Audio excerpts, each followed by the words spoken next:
About once every week, once every couple weeks, again, depending on how frequently you're using the nebulizer, you're going to want to clean out the air filter. The air filter is what helps the machine keep running smoothly. It's, catching debris from the air so that it's not clogging up the mechanics of the compressor.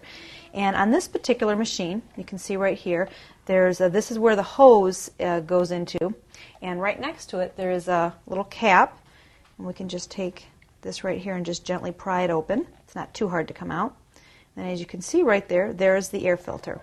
And these two parts will separate out. And what you want to do is just wash this in some warm soapy water, which I happen to have over here.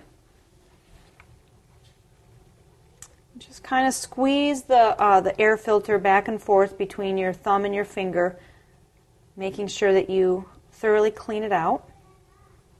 And then again, you're going to want to take the clean water and rinse it thoroughly. Squeeze it and shake off the excess water. And then you just set it on a clean surface to dry. And then once it's fully dried, then you can replace it.